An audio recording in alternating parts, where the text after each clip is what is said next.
ప్రార్థన చేసుకుందాం. మమ్మల్ని మిక్కిలిగా ప్రేమించిన మా ప్రియ పరలోకపు తండ్రి, మీ ఘనమైన ఉన్నతమైన నామమునకు స్తోత్రములు. మీ అపారమైన ప్రేమను బట్టి తండ్రి, మమ్మల్ని ఇంకనూ సజీవ లెక్కలో కాపాడుతూ తండ్రి, కునుకు నిద్ర లేకుండా తండ్రి మమ్మల్ని భూమి మీద నిత్యము తండ్రి మీ సన్నిధిలో కాపాడుతూ మమ్మల్ని కొనసాగిస్తున్నటువంటి మా కన్న తండ్రి, మీరిచ్చినటువంటి ఈ గొప్ప సమయంలో ఈ గ్రామంలో తండ్రి, మీ పిల్లలమైన మేమందరము కలిసి మీ మనసులోని ఆవేదనను అర్థం చేసుకొని తండ్రి, ఆ ఆవేదనను తీర్చడానికి తండ్రి మేమేం చెయ్యాలో మేమందరము ధ్యానించుచుండగా తండ్రి, మీ జీవ గ్రంథంలోని అమూల్యమైన మాటలు తండ్రి మాకు వినిపించండి. ఏ మాటలు ఏ ఉద్దేశాలతో రాయించారో ఆ ఉద్దేశాలు ఎరిగి తండ్రి మా జీవితాల్లో పాటించి మీ అందు తండ్రి నిత్య జీవం పొందడానికి అర్హత సాధించే బిడ్డలుగా తండ్రి మా అందరికీ సహాయాన్ని దయచేయమని, చెప్పబోయే వాక్యం మా జీవితాల్లో ఫలం తీసుకురావాలని యేసుక్రీస్తు ప్రభుల వారైతే పరిశుద్ధమైన నామముని ప్రార్థన అడిగి వేడుకుంటున్నాము తండ్రి, ఆమేన్. ప్రియమైన దేవుని వారలారా, అందరికీ కూడా యేసుక్రీస్తు నామమున అందరికీ వందనాలు. మరి ఎన్నో రోజులుగా మరి మనందరం కూడా ప్రార్థించిన రీతిగా దేవుడు మనకింత గొప్ప సమయాన్ని దేవుడు మనకి ఈరోజు అనుగ్రహించారు కనుక ప్రియులారా, సమయం అనేది వృధా చేయకుండా చాలా జాగ్రత్తగా ఆలోచిద్దండి. మనందరికీ కూడా భూమి మీద దేవుడు అన్న పదం అనేది ప్రపంచంలో అందరికీ సుపరిచితమేనండి. అందరికీ తెలుసు. అవునంటారా కాదంటారా? అందరికీ తెలుసు. దేవుడు అని అనగానే అందరి మదిలో మెదిలే ఒకే ఆలోచన ఏంటంటే, దేవుడు మనం అన్ని అడిగిన వెంటనే మనకు ఇస్తాడు, ఆపద మొక్కులవాడు, మనకు ఏ కష్టమున్నా మన కష్టాన్ని తీర్చేవాడు, మన ఇబ్బందులలోని మన ఇరుకులలోని మనల్ని కాపాడేవాడు దేవుడు. కనుక మనకి ఏ కష్టం వచ్చినా దేవుని దగ్గరికి వెళ్ళి అడగటం అనేది మనందరికీ తెలుసు. ప్రియమైన వారలారా, మనం అడుగుతూనే ఉన్నాం. మీ అందరికీ తెలియనటువంటి ఒక సంగతి ఏంటంటే, అసలు దేవుడే బాధలో ఉన్నాడన్న సంగతి మీకు తెలుసా? ఏమండి దేవుడికి ఏంటండి బాధలో అని అనుకుంటున్నారండి? లేదు, అసలు దేవుడే బాధలో ఉన్నాడు అన్న సంగతి ఎవరు ఆలోచించరండి. మన అవసరాలను తీర్చడానికి ఆయన దగ్గరకు వెళ్తున్నాం.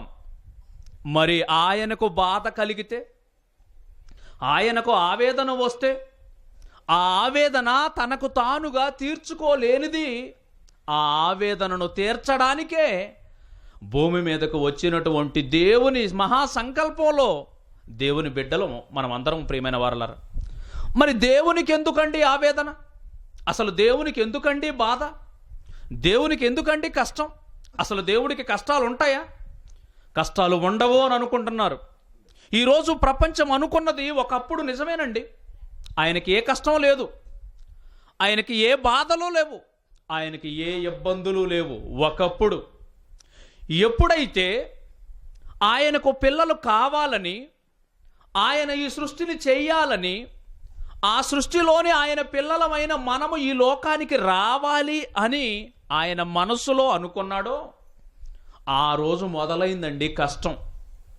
ఆ కష్టం ఎప్పుడు మొదలైందో తెలుసా?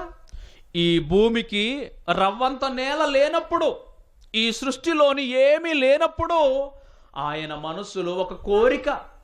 ఆ కోరిక ఏంటో తెలుసా? ఎఫెసీయులకు రాసిన పత్రిక 1వ అధ్యాయము,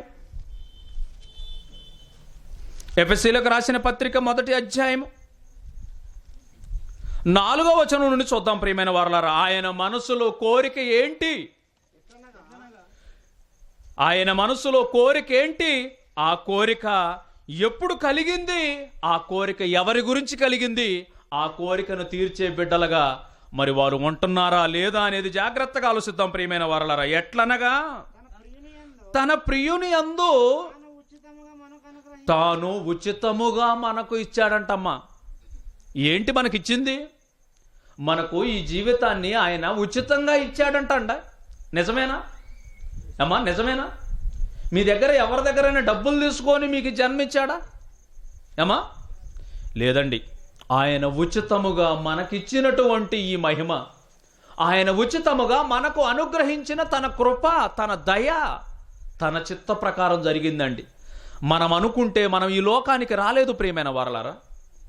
మనం ఈ లోకంలో మన ఆస్తులో, మన అంతస్తులో, లేకపోతే మనకున్న పలుకుబడో, లేకపోతే మనకున్న మంది మార్బలమో, ఇవేవి కూడా మనల్ని పుట్టించలేదు. నీ తల్లి నిన్ను కావాలని తీసుకోలేదు. కానీ నీ తల్లికి తెలియనప్పుడు, నీ తండ్రికి తెలియనప్పుడు ఒక మహానుభావుడు, లోకాల నేలే చక్రవర్తి, ఆయన మదిలో ఉన్నవారం మనము. ఆయన అంటున్నారు, తన చిత్త ప్రకారమైన దయా సంకల్పము చొప్పున యేసుక్రీస్తు ద్వారా తనకు పిల్లలుగా కావాలి అని అనుకుంటున్నారంటండి.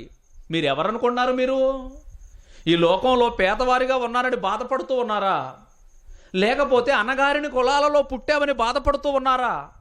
ధనం లేదని బాధపడుతూ ఉన్నారా? ఆరోగ్యం బాగలేదని బాధపడుతున్నారా? లేదు ప్రియమైన వారలారా, మనమందరం ఎవరో తెలుసా? మనమందరం ఆ మహోన్నతుడు, సర్వలోకాలను కలిగించినటువంటి ఆ మహోన్నతుని మదిలో ఉన్నటువంటి, ఈరోజు మట్టి బొమ్మలలో ఉన్నటువంటి దేవుని బిడ్డలమండి. మనము దేవుని బిడ్డలము. ఆయన అంటున్నాడు, యేసుక్రీస్తు ద్వారా తనకు కుమారులునుగా స్వీకరించుటకై మనలను ముందుగా, తన కోసమా మన కోసమా? నువ్వు ఎవరి కోసం నిర్ణయించబడ్డావు అని అంటున్నారు ఆయన? నా కోసం. మనము తన కోసం. మనమేమనుకుంటున్నామండి? ఈ లోకానికి వచ్చిన తర్వాత ఒకరు స్పోర్ట్స్ మ్యాన్ కావాలనుకుంటున్నారు, ఆటలలో ఆరితేరాలి. ఒకరు డాక్టర్ కావాలనుకుంటున్నారు, ఒకడు యాక్టర్ కావాలనుకుంటున్నారు.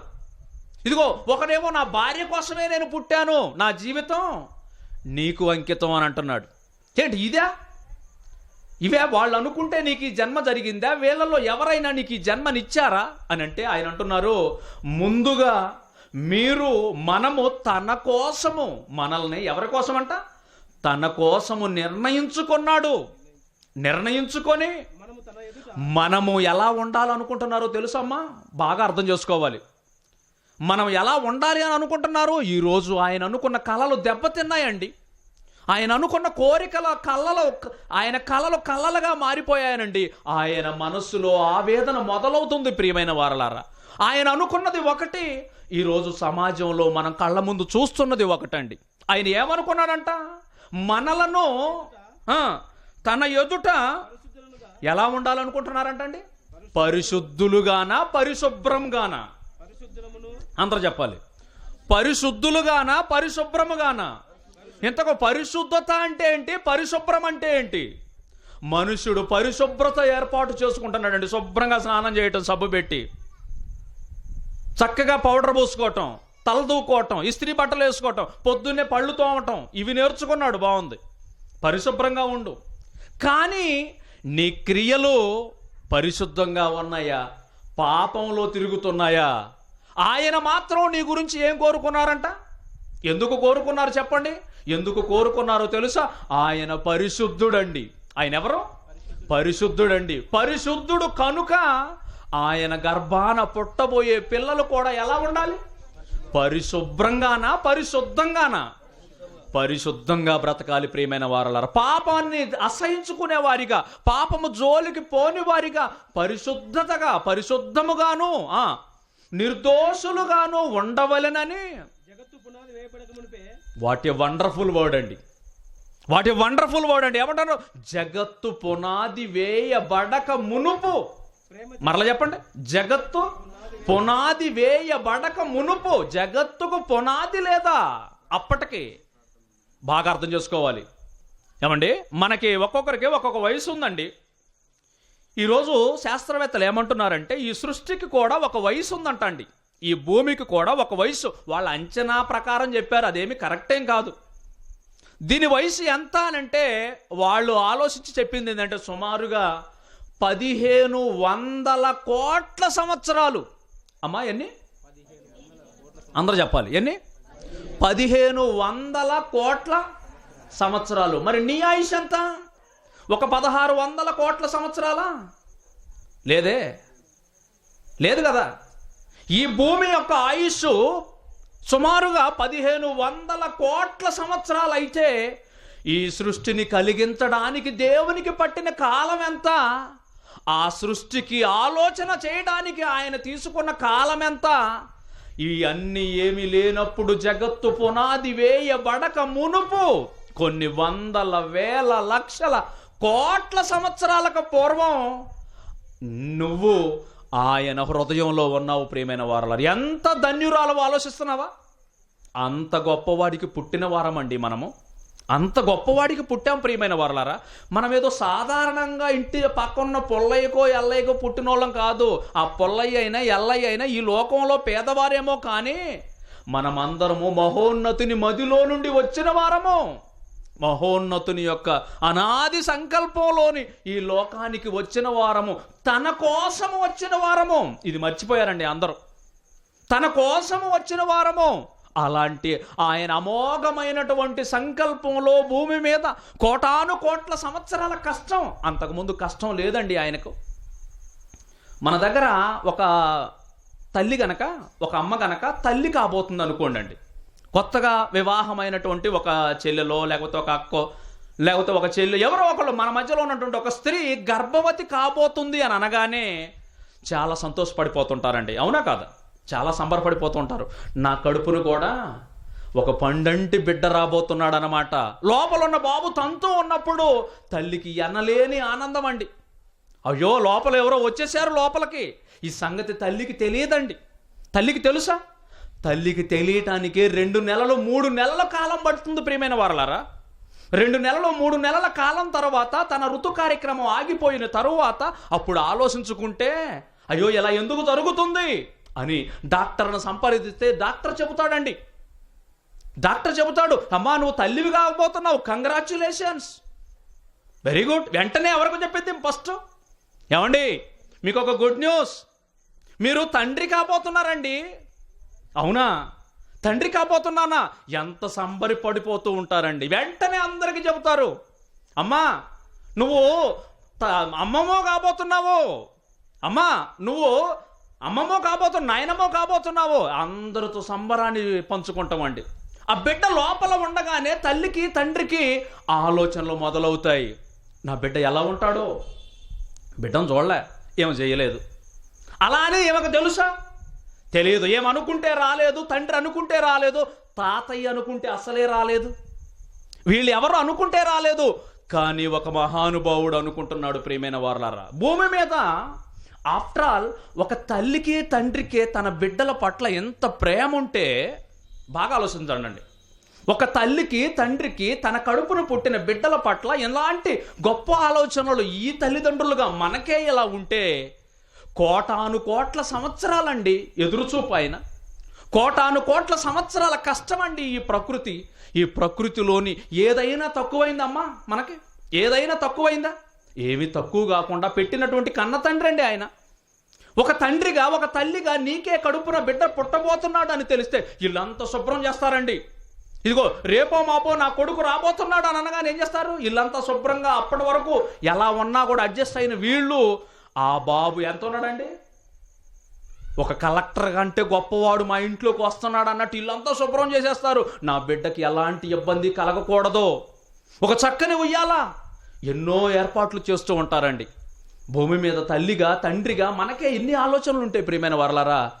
లోకాల నేలే చక్రవర్తి ఎంత కష్టపడి ఉంటాడండి. ఆయన కష్టఫలమే ఈరోజు ప్రకృతిలో మనం అందరము తింటున్నటువంటి భోజనం అండి. ఆయన రెక్కల కష్టమే ఈరోజు మనం అనుభవిస్తున్నటువంటి ప్రకృతిలో ప్రతి సంపద ప్రియమైన వారలారా. ఇవి మనం అనుభవిస్తూ ఉన్నాం, ఆయన రెక్కల కష్టాన్ని అనుభవిస్తూ ఉన్నాం. కానీ ఏ ఒక్కడూ కూడా ఆయన ఎవరని తెలుసుకోవడానికి మాత్రం ప్రయత్నం చేయటం లేదండి. ఇది చాలా బాధాకరం. అలా దేవుని సంకల్పంలో భూమి మీదకు వచ్చినటువంటి ఆయన పిల్లలలోని మొట్టమొదటి దంపతులే. మొదటిది ఎవరు? ఆదాము. రెండోది అవ్వ. అమ్మా ఆదాము, నాయనా ఆదాము, అమ్మా అవ్వమ్మ, మీరిద్దరూ రండి, మీరెవరో కాదమ్మా, నా గర్భాన పుట్టిన పిల్లలమ్మా మీరు, దేవుని గర్భాన పుట్టినటువంటి దైవ లక్షణాలు కలిగినటువంటి వారమ్మా మీరు. దేవుడు వివరించాడండి వాళ్ళకు. దైవ లక్షణాలు అంటే ఏంటో తెలుసా? దైవ లక్షణాలు అంటే ఒక సంగతిని చూడకపోయినా, జరగబోతున్న దాన్ని, జరుగుతున్న దాన్ని చూడకపోయినా చెప్పగలిగినటువంటి, రేపేమి జరుగుతుందో ముందే చెప్పగలిగిన వాడు దేవుడు, తెలియనివాడు మానవుడు. అవునా కాదా? ఆదాము అవ్వలు దేవుని గర్భాన దైవ లక్షణములు కలిగిన వారిగా భూమి మీదకు వచ్చారు. దైవ లక్షణాలు కలిగిన వారిగా భూమి మీదకు వచ్చారండి. ఒకరోజు ఆదాముకు గాఢ నిద్ర. ఎలాంటి నిద్ర? గాఢ నిద్ర. గాఢ నిద్రను కలుగ చేసి దేవుడు ఏం చేశాడు?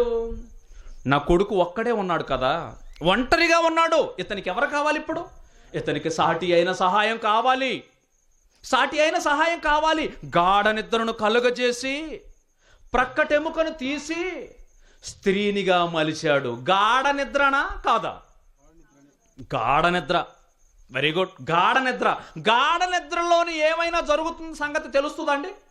ఏమీ తెలియదు. ఇప్పుడు ఆదాముకు గాఢ నిద్రను కలగజేసిన మహానుభావుడు ఎవరు? దేవుడు. ఎలా ఉన్నాడు ఆదాము ఇప్పుడు? గాఢ నిద్రలో ఉన్నాడు. గాఢ నిద్రలో ఉన్న ఆదాముకు ఫస్ట్ ఆపరేషన్, ప్రపంచంలో మొట్టమొదటి ఆపరేషన్ డాక్టర్ ఎవరు? దేవుడు. Very good.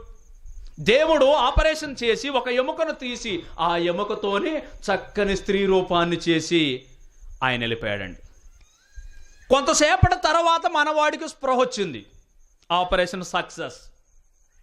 మన డాక్టర్లు చేస్తే ఆపరేషన్ నో గ్యారంటీ. అవునా కాదా? Operation success. ఒక స్త్రీ సిద్ధమైపోయింది. స్త్రీ సిద్ధమైన తరువాత ఆమెను చూసా, ఇతను లేచాడండి, నిద్రలోంచి లేచాడు. ఎదురుగా కనపడుతుంది. ఎవరు? ఎదురుగా కనపడుతుంది పొడవైన జుట్టు. అర్థమవుతుందా? పొడవైన జుట్టు. అప్పటి వరకు ఏమైనా చూసినటువంటి దాఖలాలు లేవు. ఎప్పుడైనా చూశాడు అంతకుముందు? అక్కడ సింహం తెలుసు, గుర్రం తెలుసు, గాడిద తెలుసు, కుక్క తెలుసు, పిల్లి తెలుసు, బల్లి తెలుసు, అన్నీ తెలుసు. ఎప్పటి వరకు లేనటువంటి మొట్టమొదటి ఆకారం ఏం కనపడుతుంది. ఏం కనపడగానే ఏం చేయాలి ఇప్పుడు? వెంటనే చెప్పండి. Hello, who are you woman? I didn't see you. నేను ఇంతవరకు ఈ తోటలో నిన్ను ఎప్పుడు చూడలేదు. ఎవరు నువ్వు? అసలు రోజు తోట అంతా తిరుగుతూనే ఉన్నాను. ఎవరు నువ్వు? నాకు ఎప్పుడు కనపడలేదు అని అనాలి. కానీ మనవాడు ఏం చేశాడో తెలుసా? ఆమె దగ్గరికి వెళ్ళి ఏమన్నాడు? దేవుడు పరిచయం చేసిందా కూడా మనవాడికి ఓపిక లేదు. ఆయన పేరు పెడతాడేమో అనుకొని ఈయనకు అర్థమైపోయింది. మ్యాటర్ మొత్తం తెలుసు ఇతనికి. నా ఎముకలలో ఎముక, నా మాంసములో మాంసము, నరుడిలో నుండి తీయబడ్డావు నువ్వు, నాకు తెలుసు. నేను ఎవరనుకుంటున్నావు? దేవాది దేవుని కుమారుడును. నేను దేవాది దేవుని కుమారుడను. ఇదిగో భూమి మీదకు నాకు సహాయంగా నిన్ను చేశాడు. నాలో నుండి తీయబడ్డావు, నరుడిలో నుంచి తీయబడ్డావు కనుక నీ పేరు నారి. పేరు పెట్టేసేసాడు. ఇప్పుడు ఇద్దరయ్యారు. అంతకుముందు ఒక్కడున్నాడు, ఇప్పుడు ఇద్దరయ్యారు. ఇద్దరును పిలిచి దేవుడు, నాయనా, నా చిత్తాన్ని జరిగించడం కోసం ఈ భూమి మీదకి కొన్ని కోట్ల సంవత్సరాల నా కష్టంలో నా చిత్తాన్ని జరిగించడం కోసం వచ్చినటువంటి నా గర్భాన పుట్టిన పిల్లలు మీరు. అన్ని తినండి అయ్యా, మీకోసమే ఈ కష్టం. అన్ని తినండి, ఒక చెట్టుకాయ తినొద్దు అని అన్నాడండి. ఎందుకు తినొద్దు? నా మాట మీరు గౌరవిస్తారు అని చెప్పడం కోసం ఇది ఒక్కటి వదిలేసేయండి. నా మాట కోసం అన్ని తిన్నారు కదా, అన్ని మీకోసమే. ఒక్కటి తండ్రిగా నా మాటకు లోబడటం కోసం దీన్ని తినొద్దు అని అన్నారండి. అప్పటికి శత్రువు ఎంటర్ అయ్యాడు. ఆ తోటలోనికి శత్రువు అనేవాడు ప్రవేశించాడు. వీరిని మోసపరిచాడు. దేవుడు తినవద్దన్న పండును అవ్వమ్మ తిన్నది, ఆదాము చేత తినిపించింది. కోటాను కోట్ల సంవత్సరాల కష్టంలోని మొట్టమొదటిసారిగా తన హృదయానికి గాయం ఏర్పడింది. ప్రియమైన వారలారా, దేవుడు అనుకున్నటువంటి ఆలోచనలకు భిన్నమైనటువంటి పని భూమి మీద మొట్టమొదటిసారిగా జరిగింది. ఆ రోజు ఆయన గుండె బద్దలైపోయిందండి. నా బిడ్డలేంటి ఎలా అయిపోయారు? నా బిడ్డలేంటి ఎలా అయిపోయారు? నేను తినవద్దన్న పండు తిన్నారు, పాపం తెచ్చుకున్నారు. తినుదినమున నీవు మరణమైపోతావు అని చెప్పిన మాటను కూడా సాతానుడు అన్నాడు, అసలు మీరు మరణమే కారు, మీరు దేవతల్లా ఉంటారు. దేవుడు ఏం చెప్పాడండి? తినుదినమున మీరు నిశ్చయముగా చచ్చెదరు. నేను అన్నాను అనుకోండి ఇప్పుడు మిమ్మల్ని, మీరు పాపము చేస్తే మరణించిన తరువాత నిత్యాగ్ని గుండానికి మీరు పోతారు అని నేనన్నాను అనుకోండి, మిమ్మల్ని దేవుడు విస్తారమైనటువంటి ఆశీర్వాదాలతో మిమ్మల్ని దీవిస్తాడని ఇంకొక ఆయన చెబితే మా ఇద్దరిలో ఎవరికి మీరు ఓటేస్తారు? అది చూసారా. కానీ పాపంతో మరణిస్తే నిత్యాగ్నిగుండం అన్నదే నిజం. ఒకవేళ ఇప్పుడు తెలియకపోయినా కన్ను మూసిన తర్వాత తెలుస్తుంది. ఆ రోజు ఆదాము అవ్వలు దేవుని మాటను ధిక్కరించారు, ఆయనను గాయపరిచారు. ప్రియమైన వారలారా, ఆయనను గాయపరిచారండి. తోటలో నుంచి గెంటి వేయబడ్డారు. తోటలో నుంచి గెంటి వేయబడిన తరువాత ఆ తోటను చూసినప్పుడల్లా కూడా వాళ్ళ బాధ అండి. రోజు ఇక్కడ ఆహారం మనం రోజు ఉచితంగా మన తండ్రి ఇస్తే తిన్నామే, ఈరోజు మనం కష్టపడుకోవాల్సి వస్తుంది, మనం ఈరోజు దున్నాల్సి వస్తుంది అని అనుకున్నారు. ప్రియమైన వారలారా, దాన్ని చూసిన ప్రతిసారి వాళ్ళ బాధ ఎక్కువైపోయింది. మా తండ్రికి మేము ద్రోహం చేసామన్నటువంటి పశ్చాత్తాపంలో ఉండిపోయారండి. దేవుడు వారిని దీవించాడు. ఇప్పుడు ఇద్దరు కాస్త ముగ్గురు అయ్యారండి. ఆ మూడోవాడు కయ్యూను. తర్వాత నలుగురు అయ్యారండి. నాలుగోవాడు హేబేలు. జనం విస్తరిస్తూ ఉన్నారు. ఇద్దరు పిల్లలు పుట్టారు. ఇద్దరు పిల్లలకి తల్లిదండ్రులు నేర్పుంటారండి. ఏమని నేర్పుంటారు? అయ్యా ఇదిగో ఒక్కసారి ఆ తోటను చూడండి. ఆ తోట ఒకప్పుడు దేవుడు మాకిచ్చిన ఇల్లయ్యా. అది ఏదేను వనం అనేది, ఏదేనులో వేయబడిన ఆ వనము దేవుడు మాకిచ్చినటువంటి ఆ ఆస్తి. అది మేమే అవిధేయులుగా బ్రతికి, మేమే పాపము చేసి దాన్ని పోగొట్టుకున్నాం. మీరు మాత్రం జాగ్రత్తగా బ్రతకండి అని చెప్పుంటారండి. ఏమంటే ప్యాకెట్లో డబ్బులు మొత్తం పోయినాయి, ఇప్పుడు ఏమీ లేవు, మొత్తం ఆస్తులన్నీ పోయినాయి. ఇప్పుడు అడుక్కుంటా ఉన్నాం. అవి ఉన్నంతసేపు ఎప్పుడు కూడా లెక్కేసుకోలేదు. పిల్లలకు మాత్రం ఏం చెబుతావు? ఒరే నాయనా, నేను ఇదాడే మొత్తం పోగొట్టుకున్నాను, నువ్వు దాని జోలికి పోవద్దు అని అంటామండి. అలానే ఆ రోజు దేవుని పిల్లలుగా వారు మోసపోయిన పరిస్థితి ఆదాము అవ్వలు తమ బిడ్డలైనటువంటి కయ్యూను హేబేలులకు వివరించారు. ప్రియమైన వారలారా, వివరించారు.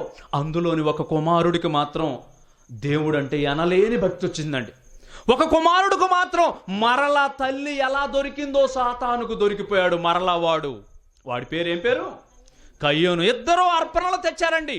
ఇద్దరు అర్పణలు తెచ్చినప్పుడు ఇద్దరు అర్పణలలో ఎవరి అర్పణ దేవుడికి ఇష్టమైంది? హేబేలు అర్పణ. ఎవరి అర్పణ దేవుడికి ఇష్టం కాలేదు?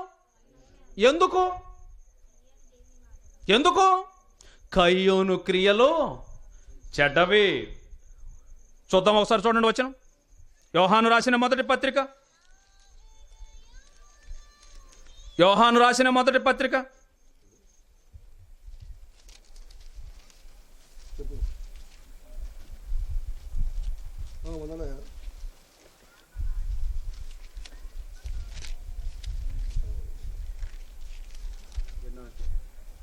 3వ అధ్యాయము 12వ వచనం చూద్దాం. ప్రియమైన వారలారా,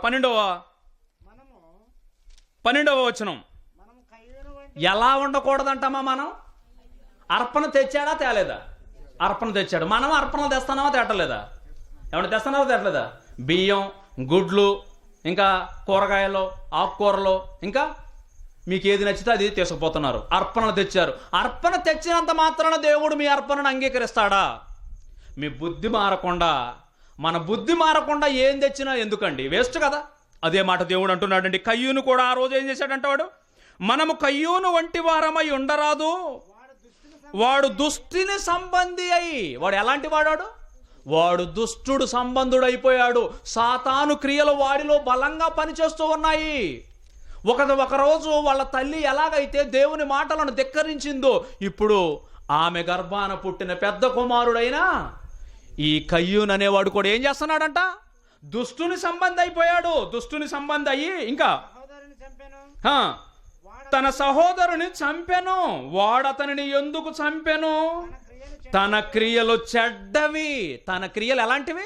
చెడ్డ క్రియలండి. చెడ్డ క్రియలు ఉన్నప్పుడు దేవుడు నువ్వు 1,00,000 రూపాయలు ఇచ్చినా, 1,00,00,000 రూపాయలు ఇచ్చినా వేస్ట్ అండి. నీ బుద్ధి మారకుండా నువ్వు ఏది ఇచ్చినా వేస్ట్. నువ్వు బుద్ధి మారిన తర్వాత 1 పైసా వేసినా కూడా దేవుడు దాన్ని సంతోషంగా స్వీకరిస్తాడు. ప్రియమైన వారలారా, అంటే దేవునికి విరుద్ధమైనటువంటి పనులు ప్రపంచ మానవాళిలో జరుగుతూ ఉన్నాయి. ప్రియమైన వారలారా, ఇది చూస్తున్నటువంటి కన్న తండ్రి ఎంత బాధపడిపోవాలండి చెప్పండి. నీకు ఒక 5 బిడ్డలు ఉన్నారనుకుందాం. 5 బిడ్డలలోని ఒక కొడుకు ఒక్కడే, మిగిలిన 4 చక్కగా ఉంటున్నారు. ఒకడు గనక తాగుబోతాయి, తిరుగుబోతాయి, బజారును పడితే తల్లి ఎవరి గురించి ఎక్కువగా బాధపడుతుందండి? ఏ ఒక్కరి గురించి నలుగురు బాగుపడ్డారుగా ఆల్రెడీ, వాళ్ళ గురించి సంతోషిస్తుందా? చెడిపోయిన ఈ కొడుకుని గురించి బాధపడుతుందా? చెప్పండి. ఒక్కడు చాలండి. ఒక్కడు చెడిపోతే అమ్మా ఎందుకే వాడి గురించి ఆలోచిస్తావు, వాడు పరమ తాగుబోతూ, వాడి గురించి వదిలిపెట్టానంటే, నాయన కన్న ప్రేమ నీకు తెలియదురా, నా కొడుకు నా కళ్ళ ముందు నాశనం అయిపోతుంటే నేను ఎలా సంతోషంగా ఉండగలను అని ఒక తల్లిగా తండ్రిగా మనం ఎంత బాధపడిపోతామో ప్రియమైన వారలారా. పాపములో దిగిపోయినటువంటి ఆయన బిడ్డలను చూసి దేవుని మనస్సులో ఆవేదన మొదలైంది ప్రియమైన వారలారా. ఆవేదన మొదలైందండి భూమి మీద. ఇదిగో దేవుని కోసం ఒక కుమారుడు హేబేలు బ్రతుకుతూ ఉన్నాడు. దేవునిని ధిక్కరించి దుష్టుని సంబంధిగా మరొక కుమారుడు బ్రతుకుతున్నాడు, వాడు కయ్యూను. ఇద్దరూ అర్పణలు తెచ్చారు. దేవుడు వాడి చెడ్డ క్రియలో వాడికి ఒక అవకాశం ఇచ్చాడండి దేవుడు. ఎందుకురా నువ్వు ముఖం చిన్నబుచ్చుకున్నావు? అర్పణ తెచ్చగానే ఏం చేశాడు? ఇద్దరు తీసుకొచ్చారు. తెచ్చిన వెంటనే అర్పణ ఎప్పుడైతే దేవుడు తీసుకోలేదో ముఖమంతా చిన్నబుచ్చుకొని అలా చూస్తున్నాడు, కోప్పడుతూ ఉన్నాడు. దేవుడు వచ్చాడు. ఏం కయ్యాను, ఏంటి ముఖం ఫేస్ ఏంది అలా మారిపోయింది? ఫేస్ ఏంది అలా మారిపోయింది? ఏంది, ఎందుకు నువ్వు అంత కోప్పడుతున్నావు? నువ్వు సత్క్రియ చేయటం లేదు, నాకు ఇష్టమైనటువంటి పనులు నువ్వు చేయటం లేదు, కనుకని నేను అర్పణను తీసుకోలేదు. నువ్వు సత్క్రియ చేస్తే, అవండి మీరు అందరూ కూడా బాగా గుర్తుంచుకోండి, మీరు గనక పాపంలో పడకపోతే తల ఎత్తుకొని తిరుగుతారండి సమాజంలో. పాపం చేశారా తల దించుకుంటారా? దించుకోరా? ఖచ్చితంగా దించుకోవాల్సిందే. ఆ రోజు వాడు పాపుడుగా, వాడు ఒక దుష్టుడి సంబంధిగా బ్రతుకుతున్నాడు, దేవుని ఎదుట తలదించుకున్నాడు. తలదించుకున్న తర్వాత దేవుడు ఒక అవకాశం ఇచ్చాడండి. అవకాశం ఇచ్చినప్పుడు ఏం చేయాలి ఇప్పుడు? కానీ వీడి వెనక ఒకడున్నాడు. వాడెవడో? అపవాది, దుష్టుడు, సాతాను అనేవాడు వీడి వెనక ఉన్నాడు. వాడి దురాలోచనలు వీడిలోని జరిగిస్తూ ఉన్నాడు. భూమి మీద తన రక్తం పంచుకు పుట్టినటువంటి తమ్ముడు అన్న ఆలోచన కూడా లేకుండా ఉన్న ఒక్కగానొక్క తమ్ముడిని చంపేసేసాడండి. చంపేశాడు ప్రియమైన వారలారా. అంటే దేవునికి అనుకూలమైనటువంటి, దేవుడు ఏమని కోరుకున్నాడని చదువుకున్నాం, మీరు పరిశుద్ధులుగా ఉండాలి. మీరు ఎలా ఉండాలి? మీరు తాగుబోతులుగా ఉండాలని కోరుకున్నాడా? లేదు ప్రియమైన వారలారా. మీరు నిర్దోషులుగా ఉండాలని ఆయన కోరుకుంటే భూమి మీద దేవునికి విరుద్ధమైనటువంటి కోరికలు, విరుద్ధమైనటువంటి ఆలోచనలతో ప్రపంచ మానవాళి బ్రతుకుతున్నటువంటి ఈ దినాలలో ఆ కన్న తండ్రి ఆవేదనకు లొంగిపోయాడు ప్రియమైన వారలారా. అలా భూమి మీద కయ్యూను అనేవాడు ఇదిగో భూ సంబంధమైనటువంటి ఆలోచనలతో, శరీర సంబంధమైనటువంటి కోరికలతో దుష్టుని యొక్క క్రియలను చేస్తూ ప్రపంచంలో దుష్టుని సంబంధులు ఒక పక్క పెరుగుతూ ఉన్నారండి. ఆ తరువాత హేబేలుకు ప్రతిగా మరొక కుమారుడు పుట్టాడు. ఆ కుమారుడి పేరే షేతు. ఏం పేరు? షేతు. ఇటు షేతు దేవునికి అనుకూలమైన వారిగా బ్రతుకుతూ ఉన్నారు. కయ్యూను, అతని నుండి వచ్చినటువంటి బిడ్డలందరూ కూడా దేవునికి విరుద్ధమైనటువంటి పనులు చేస్తూ ఉన్నారు. ఇలా పెరుగుతూ ఉన్నప్పుడు 6వ అధ్యాయానికి రాగానే ఒక మాట అంటున్నాడండి. చూడండి, ఆదికాండము 6వ అధ్యాయం 1వ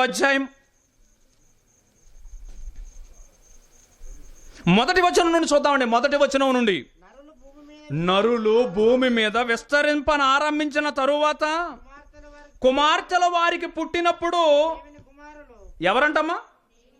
దేవుని కుమారులా? దేవుని కుమారులు ఎవరింతకి? మీరందరూ దేవుని కుమారులా కాదా? దేవుని బిడ్డలందరూ చేతులు ఎత్తండి. Very good. మీరు దేవుని బిడ్డలో కాదో ఇప్పుడు చెక్ చేసుకోవాలి. ఓకేనా? మీరు దేవుని బిడ్డలో కాదో ఇప్పుడు చెక్ చేసుకోవాలి. మీకు ఒక వచనం చూపిస్తాను. ఇక్కడ ఏమంటున్నారు? నరుల కుమార్తెలు ఉన్నారు. ఈ నరుల కుమార్తెలను ఎవరు పెళ్లి చేసుకున్నారంటమ్మా? ఆ మాట చూడండి అక్కడ.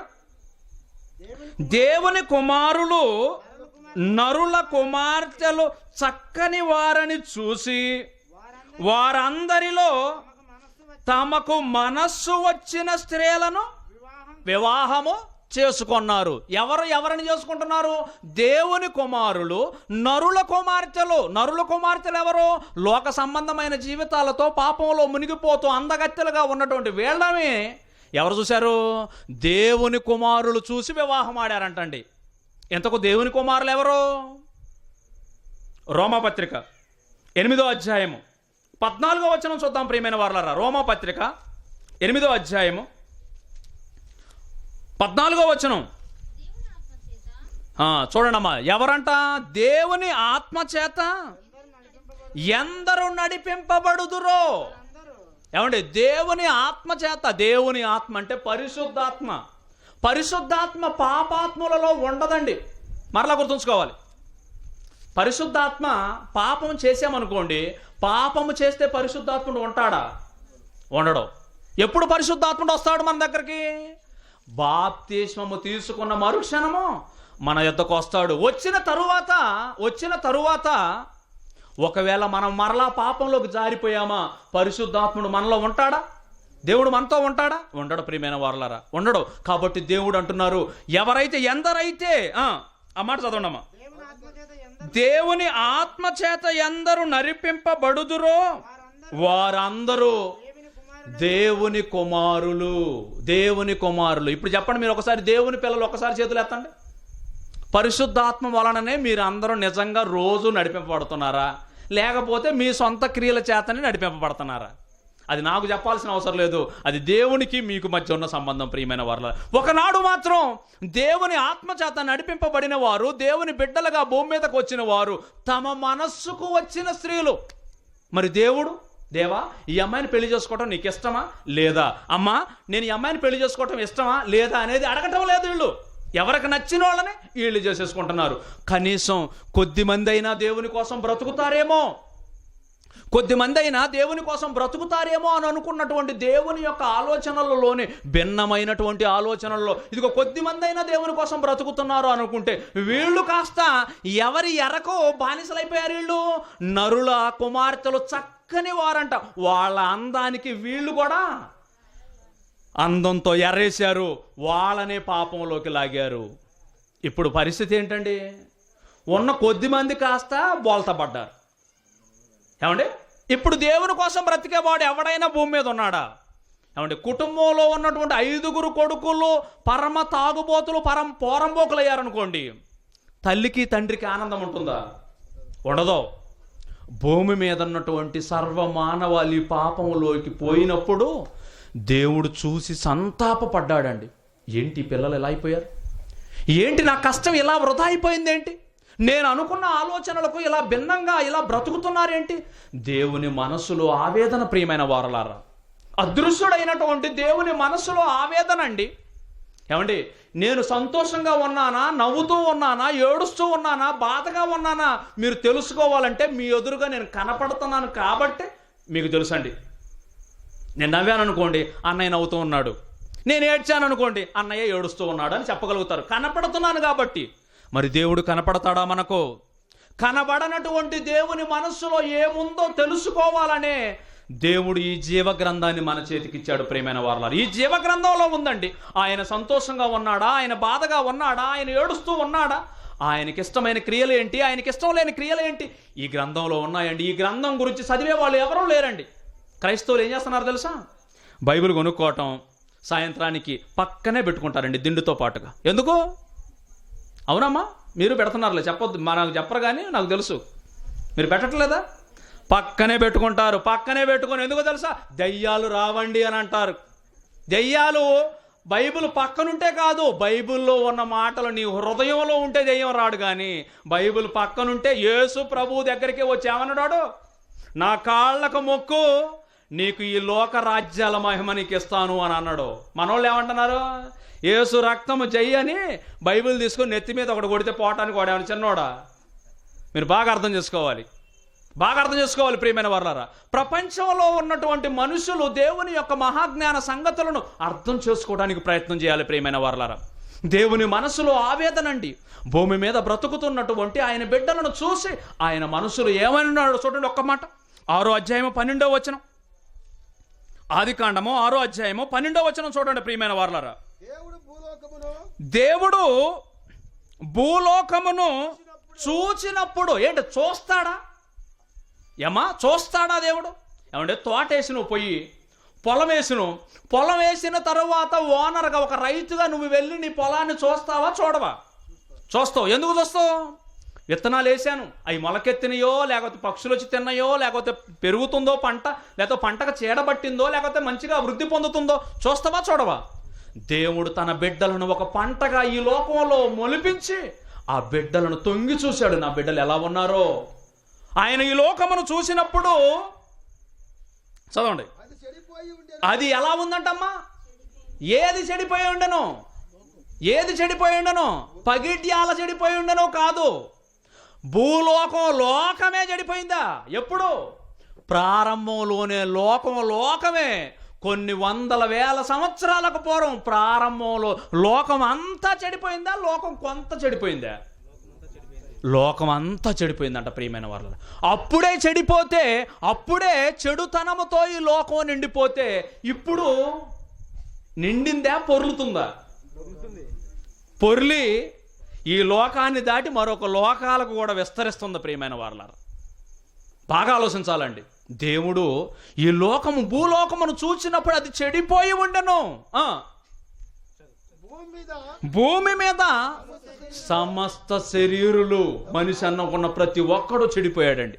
ప్రతి ఒక్కడు చెడిపోయాడు. సమస్త శరీరులు తమ మార్గములను వారే చెరిపేసుకున్నారు.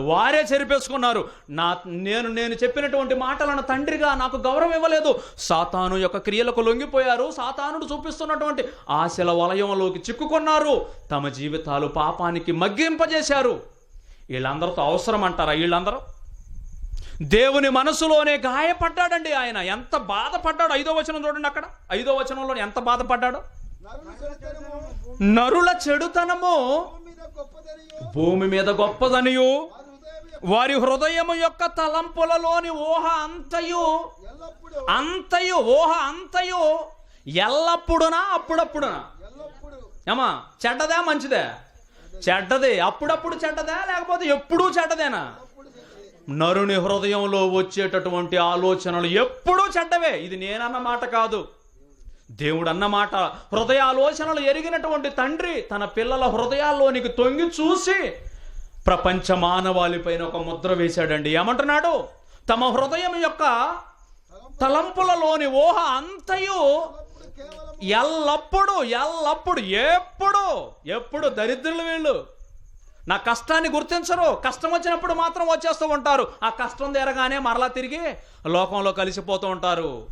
మరలా కష్టం వచ్చేసినప్పుడు మాత్రం, ప్రభువా నువ్వు తప్ప మాకెవరు దిక్కయ్యా, ఈసారి ఎగిరి తన్నొద్దు నిన్ను. అవునా కాదా? అవసరం నీకు కష్టం వచ్చినప్పుడల్లా రావటం, కష్టం తీరనేమంటే దేవుడు లేడు, ఏమి లేదు, let me enjoy this life. నేను ఎంతో నాకు ఆస్తి ఉంది అనుభవిద్దామని అనుకుంటున్నారండి. లోకంలోని కష్టంలోనే నా దేవుడు కావాలి ప్రియమైన వారు. కష్టం తర్వాత వద్దా? కష్టం వస్తే వద్దా? లేకపోతే కష్టంలో నుంచి విడుదల చేయకపోతే వద్దా? అలా కాదండి. అవసరానికి వాడుకోకూడదండి దేవుణ్ణి. నీకున్న సమస్యలు చిన్నవండి. దేవుడి గురించి ఆలోచన చేయి. ఆయన ఎందుకు ఇంత బాధలో ఉన్నాడో తెలుసా? నీ గురించి, నా గురించి, మన గురించే ప్రియమైన వారలారా. మనం ఇలా మంచిగా బ్రతికితే ఆయన ఎంత సంతోషపడతాడండి. మనం బాధలలో, మనం ఇక్కడ కనుక పాపాలలో ఉంటే ఆయన ఎంత బాధపడతాడనేది ఆ మాట రాయించారండి. చూడండి ఏమంటున్నారు ఇంకా. ఎల్లప్పుడూ కేవలము చెడ్డదని యెహోవా చూసి తాను భూమి మీద నరులను చేసినందుకు యెహోవా సంతాపము నొంది తన హృదయములో నొచ్చుకున్నాడంట అండి. ఎక్కడొచ్చింది నొప్పి? ఆయనకి హృదయంలో వచ్చింది, గుండెలో వచ్చేసిందండి. హార్ట్ అటాక్ అని అంటాం మనం. ఏమంటాం? ఎవరికి వచ్చింది హార్ట్ అటాక్? ఇప్పుడు దేవునికి వచ్చింది. ఎవరి మూలంగా వచ్చింది? మన గురించే వచ్చేసింది. ఇప్పుడు ఆయనకే వైద్యం చేసే డాక్టర్ ఎవరు? ఇప్పుడు ఆ వైద్యం నువ్వే చేయాలి. ఆ ఆవేదనను తీర్చేది నువ్వే. అర్థం చేసుకోవడానికి ప్రయత్నం చేయండి ప్రియమైన వారలారా. దేవుని మనసులో ఆవేదన మన క్రియల మూలంగా ఉంటే, ఆయనను బాధ పెట్టే క్రియలు, ఆయనను ఇబ్బంది పెట్టేటటువంటి క్రియలు మనం మానుకోలేమా? ఆయన కోసం భూమి మీద మనం స్వచ్ఛంగా పరిశుద్ధంగా మనం బ్రతకలేమా అంటే పరిశుద్ధంగా బ్రతకగలము ప్రియమైన వారలా. పరిశుద్ధంగా బ్రతకటం కోసం ఆ తరములో భూలోకమును చూసినప్పుడు ఒక్కడున్నాడండి భూమి మీద. ఆ ఒక్కడే ఎవరు? నోవాహు. ఎవరు? నోవాహును చూశాడు. కనీసం ఒక్కడు నా కోసం బ్రతుకుతున్నాడు చాలు, అతనిని బట్టి సంతోషించాడండి. ఒక్కడు చాలు. తరం మొత్తంలో ఒక్కడా ఏమంటే ఊరిలోని ఇంతమంది ఉన్నారండి. నువ్వు ఒక్కడవే అనుకో. నువ్వు ఒక్కడవు నిలబడితే ఈ ఊరే బాగుపడుతుంది. నువ్వు ఒక్కదానివి దేవుని కోసం నిలబడితే ప్రియమైన సహోదరి సహోదరుడా, దేవుని కలలు పండించేటటువంటి ఆయన గర్భమున పుట్టినందుకు రుణం తీర్చుకుందాం ప్రియమైన వారలారా. మన కోసం ఎంత కష్టపడుతున్నాడండి. కునుకు నిద్ర లేకుండా ఎందుకు కూర్చోవాలి ఆయన? ఒకవేళ కునికితే నీ జీవితం నా జీవితం ఏమైపోద్దో? కునికితే ఆయన కనుక నిద్రపోతే మనం నిద్రిస్తున్నాం, కునుకుతున్నాం, తింటున్నాం, తిరుగుతున్నాం. మన జీవితం గురించేనా ఎప్పుడు? మన బ్రతుకు గురించేనా ఎప్పుడు? మన కష్టాల గురించేనా? దేవుడా మాకు ఈ కష్టం, మాకు ఆ కష్టం, మాకు ఈ కష్టం, ఎప్పుడు ఇదేనా? ఆ ప్రార్థనలు పక్కన పెట్టండి. ఇప్పుడు తండ్రి నీకే కష్టం ఉంది, నేను నీ కోసం బ్రతకలేనా? నేను నీ కోసం బ్రతకగలుగుతానయ్యా అన్నటువంటి అలాంటి వారు కావాలి ప్రియమైన వారలారా. అలాంటి లోకంలో చూసినప్పుడు ఒక కుమారుడు కనపడుతున్నాడండి. అతని పేరేం పేరు? నోవహు. నోవహుతో చెబుతున్నాడండి 7వ అధ్యాయం చూడండి ఒక మాట. 7వ అధ్యాయం ఆదికాండం 7వ అధ్యాయం 1వ వచనం చూడండి. యెహోవా అంటున్నారండి, ఈ తరము వారిలో నీవే నా ఎదుట నీతిమంతుడవై ఉండుట నేను చూసి తిని కనుక నిన్ను బట్టి నీ కుటుంబాన్ని కాపాడుతాను. నోవహు, ఒకవేళ నిన్ను కాపాడి నీ భార్యను చంపేస్తే నీ మనసు గాయపడుతుంది. నిన్ను బట్టి ఆమెను కాపాడుతాను, నిన్ను బట్టి నీ కొడుకులను కాపాడుతాను, నిన్ను బట్టి నీ కోడండ్రలను కాపాడుతాను. కాబట్టి ఇదిగో ఓడను సిద్ధం చేయను. ఆయన ఏమంటే ఓడ ఎన్ని రోజులు చేసి ఉంటాడండి ఆయన? అమ్మా ఎన్ని రోజులు చేసి ఉంటాడు? అమ్మ ఎన్ని రోజులు సుమారుగా చేసి ఉంటాడు? మీరేమనుకుంటున్నారు? ఓడ అంటే ఇప్పుడు ఏదో పక్కన ఒక గుడి చేసినంత సింపుల్ కాదు ఇప్పుడు ఇది. ఈ ఓడ ఎలా ఉండాలో తెలుసా? ఈ ఓడ ఎంత పెద్ద తుఫాను రాబోతుందో తెలుసా? ఇప్పుడు ఒక గొప్ప ప్రళయం ఈ ప్రపంచానికి దేవుడు స్కెచ్ గీశాడండి. అయిపోయింది. దీనికి డెడ్ లైన్ పెట్టేశాడు. నువ్వు వెళ్ళిపో లోపలికి, నాకు పనికి రాని ఏ ఒక్కడినే భూమి మీద ఉంచను, నువ్వు వెళ్ళు నాయన, లోపలికి వెళ్ళు, సిద్ధం చెయ్యి. సిద్ధం అప్పటికి తన వయసు 500 సంవత్సరాలండి. ఎంత? మన వయసు అమ్మా 50 ఉంటుందా? మన 50 కూడా ఉండదు. అప్పటికి మన అన్న వయసు ఎంత? నోవహు అన్న వయసు 500 సంవత్సరాలు. ఒకసారి చూడండి ఆ మాట, ఒకసారి ఆ మాట చూద్దాం. ఆదికాండము 5వ అధ్యాయము చివరి వచనం చూద్దాం ప్రియమైన వారు. చివరి వచనం, నోవహు 500 ఏండ్ల గలవాడై షేమును, హామును, యాపేతును కనెను. 10వ వచనం, అప్పుడు లోకం చెడిపోయినప్పుడు 500 ఏండ్లు ఉంది అని ఇక్కడ చెబుతున్నాడండి. ఏమంటున్నాడు? షేమును, హామును, యాపేతును 3 కుమారులను నోవహు కనెను. భూలోకము దేవుని సన్నిధిని చెడిపోయి ఉండెను. చెడిపోయినప్పుడు ఎంత ఉందండి అతని వయసు? 500 ఏండ్లు. జలప్రళయం ఎప్పుడు వచ్చిందంట? 7వ అధ్యాయం 6వ వచనం. 7వ అధ్యాయము 6వ వచనం, ఆ జల ప్రవాహము భూమి మీదకి వచ్చినప్పుడు నోవహు 600 ఏండ్లు. ఎప్పుడు చెప్పాడు దేవుడు? 500 ఏండ్లప్పుడు చెప్పాడు. జలప్రళయం ఎప్పుడు వచ్చింది? 600 ఏండ్లు. అంటే మనోడు ఎన్ని సంవత్సరాలు కష్టపడ్డాడు? 100 సంవత్సరాల కష్టం. ఎవరి కోసం? దేవుణ్ణి నమ్మాడండి. దేవుణ్ణి నమ్మిన వాడు బ్రతుకులో కష్టం కనపడుతుంది ప్రియమైన వారలారా. దేవుణ్ణి నమ్మనోడు ఏం చేస్తాడో తెలుసా? దేవుణ్ణి నమ్మనోడు ఎంతసేపటికి ఆయన అడుక్కోవటమే అలవాటు అయిపోయింది. అడుక్కోవటమే, నాకు ఇది. ఈడేం చెయ్యడం, గుడికి రాడు. కష్టం వచ్చినప్పుడు మాత్రం పాస్టర్ గారు గుర్తొస్తాడు. ఇప్పుడు పాస్టర్ గారు అడిగితే పాస్టర్ గారిని నిన్నిద్దరిని కలిపి కొట్టాలి. ఇప్పుడు ఎందుకు? ఎలాంటి వాడి కోసం ప్రార్థన చేసినందుకు. అవునా కాదా? నోవహుకు దేవుని యొక్క ఆవేదన అర్థమైంది. దేవుని మాటను నమ్మాడండి. జలప్రళయం వస్తుందా తండ్రి? రాబోతుంది నాయన, నన్ను నమ్మావా? నమ్ముతాను తండ్రి. ఎందుకు నమ్మను? నమ్మితే పని మొదలుపెట్టు, ఓడను సిద్ధం చేయి. ఈ ఓడను చితిసారకపు కట్టెలతో చేయాలి. అది ఎక్కడ పడితే అక్కడ దొరకదు. వెళ్ళు నాయనా, వెళ్ళేసేసి అది కట్టెలు కొట్టుకొని మోసుకొని వచ్చి ఇక్కడికి వచ్చి పని చేసుకో. 100 సంవత్సరాలు పట్టిందండి అతనికి. ఎన్ని సంవత్సరాలు? 100 సంవత్సరాల. 100 సంవత్సరాలు. అంత పెద్ద ఓడ. అవును. ఆ ఓడలో ఎవరెవరు ఉండాలి ఇప్పుడు చెప్పండి?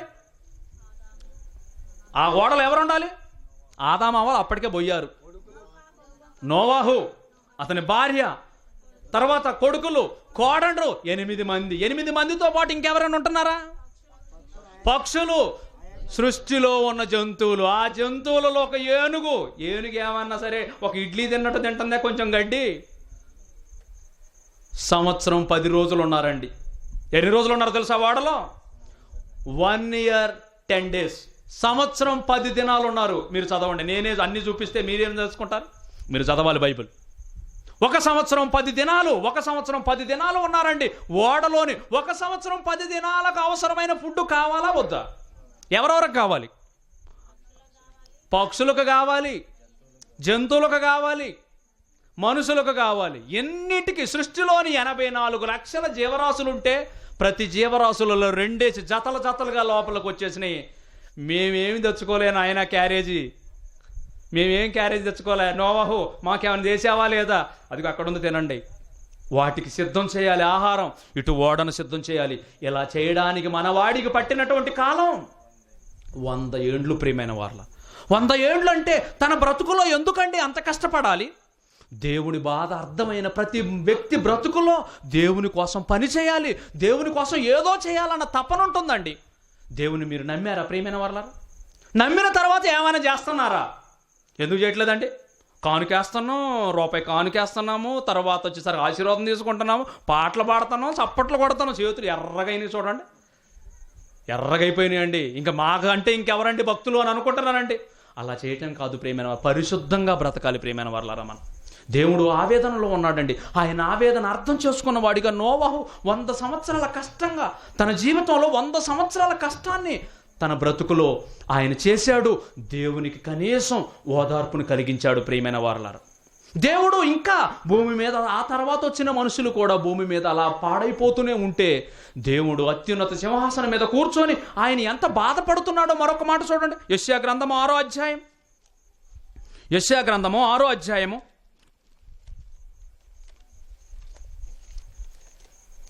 2వ వచనం నుంచి చూద్దాం ప్రియమైన వారులారా. 2వ వచనం నుంచి, ఆయనకు దేవునికి ఆయనకు పైగా శరాపులు, ఏమంటే కోటాను కోట్ల దేవదూతలు ఉన్నారు.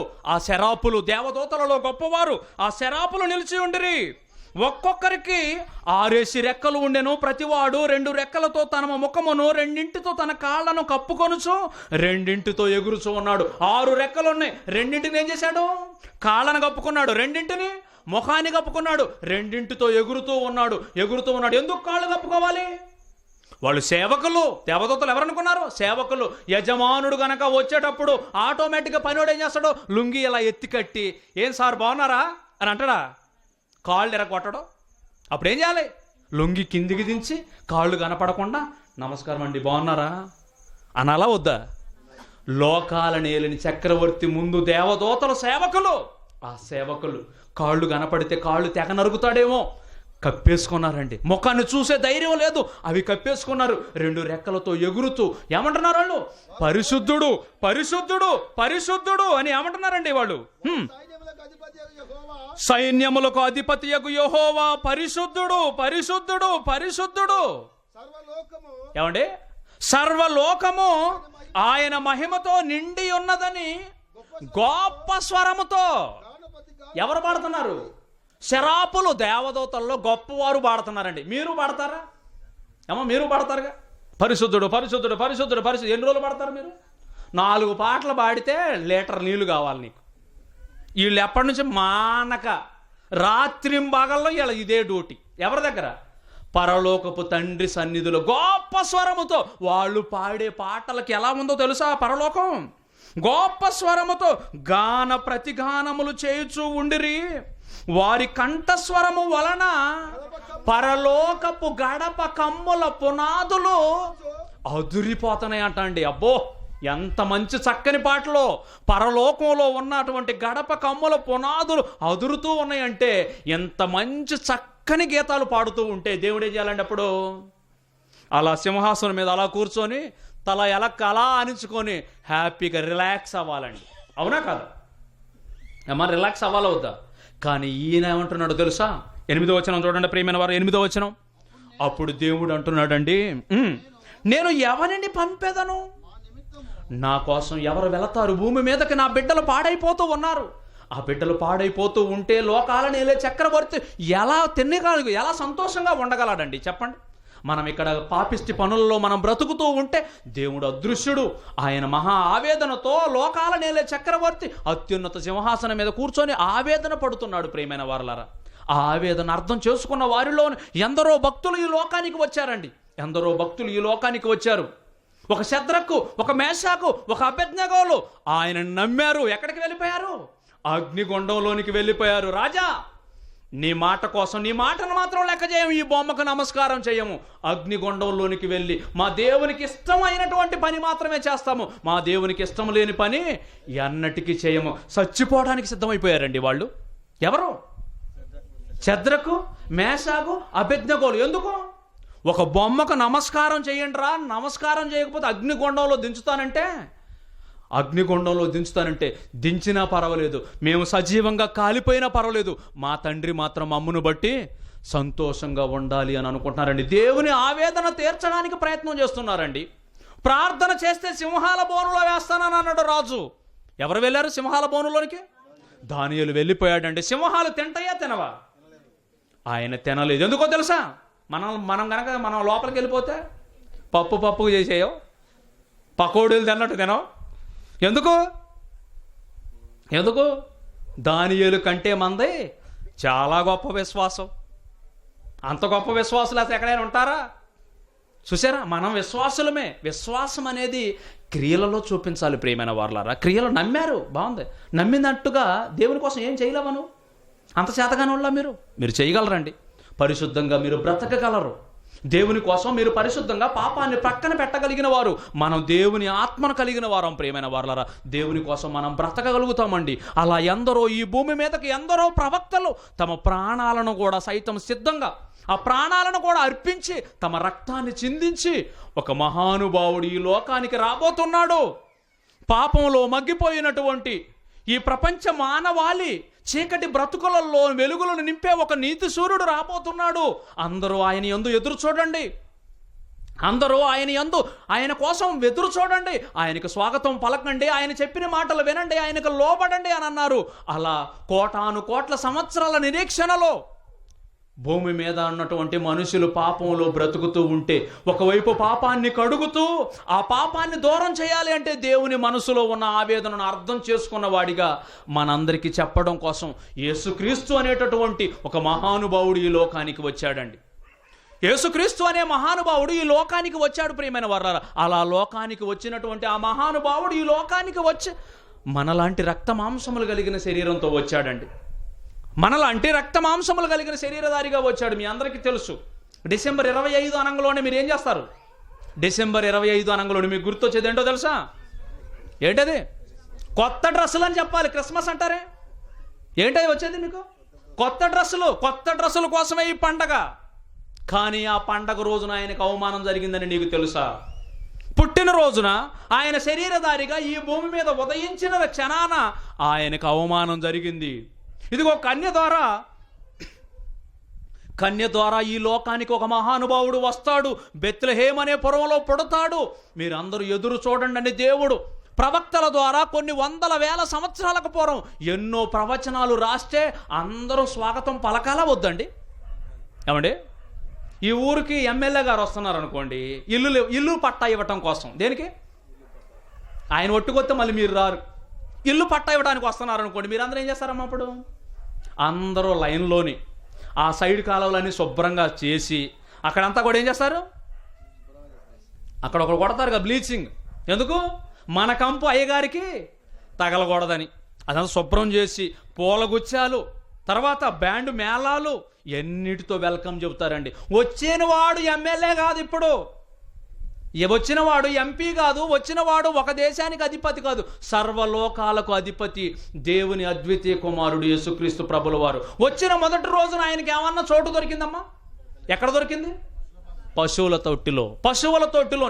ఆయనకు అవమానమా లేకపోతే ఆయనకు ఘనత? అది నిన్నే దేశకపోయి ఒక ఇంట్లోకి ఆహ్వానం పలికి, అమ్మ రండి, మా ఇంటికి రండి అని పెళ్లికి పిలిచి ఒక గొడ్ల సావిడి వేసకపోయి అక్కడ ఒక తొట్టి వేసి ఆ తొట్టిలోని గడ్డేసి గడ్డి మీద కూర్చో తల్లి అని అన్నారనుకోండి, దీన్ని ఎవడన్నా పండగ చేస్తారా?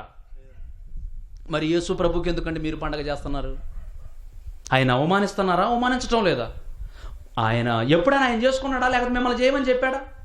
ఈ బైబిల్లో డిసెంబర్ 25 అనే డేట్ ఎక్కడైనా ఉందా? మన బ్రతుకులు మారకుండా మనం ఏం చేసినా వేస్తే ప్రియమైన వారలారా. అలా దేవుని ఆవేదనను అర్థం చేసుకున్న వాడిగా ఈ లోకానికి వచ్చాడండి. తల్లిదండ్రులను గౌరవించాడు. ఇదిగో భూమి మీద పుట్టినటువంటి ప్రతి బిడ్డకు నేర్పాడు. తల్లి, ఇదిగో నీ తల్లిని నీ తండ్రిని గౌరవించు అన్న మాటలు చెప్పాడు.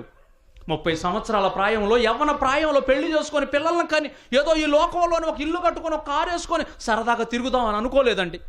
పరలోకంలో ఉన్నటువంటి దేవుని ఆవేదనను చూసి ఆ దేవుని ఆవేదనను అర్థం చేసుకోవాలి, నేను ఇప్పుడు అర్థమయ్యేలా చెప్పాలి అని అనుకున్నాడండి. అనుకొని ఆయన బ్రతుకులో ఎప్పుడు చూసినా ప్రియమైన వారలారా ఒకటే ఆలోచన అండి. ఏమంటున్నాడు ఒక మాట చూద్దాం, చూడండి. యోహాను సువార్త 5వ అధ్యాయం 30వ వచనం చూద్దాం ప్రియమైన వారలారా. యేసు ప్రభుల వారు ఈ లోకానికి వచ్చి ఏమంటున్నారు? ఎందుకు వచ్చారంట? యేసు ప్రభుల వారు ఎందుకు వచ్చారంటమ్మా? నా అంతట నేనే ఏమీ చేయలేను, నేను వినున్నట్లుగా తీర్పు తీర్చుచున్నాను, నన్ను పంపిన వాని చిత్త ప్రకారమే. ఏమండి, నన్ను పంపిన వాని చిత్త ప్రకారమే, నా ఇష్టం ఏమీ లేదు. ఏమండి, మనం ఏమనుకుంటామండి? అంతా నా ఇష్టం వచ్చినట్టు జరగాలి, నేను చెప్పినట్టు చేయాలి, మన ఇష్టానుసారంగా మనం బ్రతుకుతున్నాం. ఆయన కూడా అదే శరీరంలో వచ్చాడు కదండి. ఆయన ఉప్పు తినలేదా? ఆయన కారం తినలేదా? లేకపోతే ఆయన కోరికలు ఉండవా? ఆ కోరికలన్నీ చంపుకున్నాడు ప్రియమైన వారలారా. పరలోకపు తండ్రి ఆనందించాలి అంటే భూమి మీద ఉన్నటువంటి మనసును చంపుకోవాలి, కోరికలు చంపుకోవాలి, ప్రపంచ మానవాళిని మరలా తిరిగి తండ్రి యొద్దకు తేవాలి అనంటే తన జీవితాన్ని నిలువున దారాదత్తం చేశాడండి మన కోసం. తన నవ యవ్వనాన్ని మన కోసం ఉడికించాడండి మహానుభావుడు. ఏమంటున్నాడు? నా ఇష్ట ప్రకారం కాదు, నన్ను పంపిన వాని చిత్త ప్రకారమే చేయకూడదును, కానీ నా ఇష్ట ప్రకారము చేయగోరను. నేను ఆయన కోసమే వచ్చేసాను, నేను ఆయన కోసమే బ్రతుకుతున్నాను, నేను ఆయన కోసమే వెళుతూ ఉన్నాను, ఆయన కోసమే వాక్యం ప్రకటిస్తూ ఉన్నాను, ఆయన కోసమే, పరలోకపు తండ్రి కోసమే ప్రతి క్షణాన్ని భూమి మీద గడుపుతూ ఉన్నాను, ఆయన కోసమే మరణించబోతూ ఉన్నాను. ఇలాంటి ఆలోచన మనకి ఎప్పుడైనా ఉందా? ఆయన కోసం బయలుదేరినటువంటి వాడు కుష్ఠరోగులను పట్టుకున్నాడండి.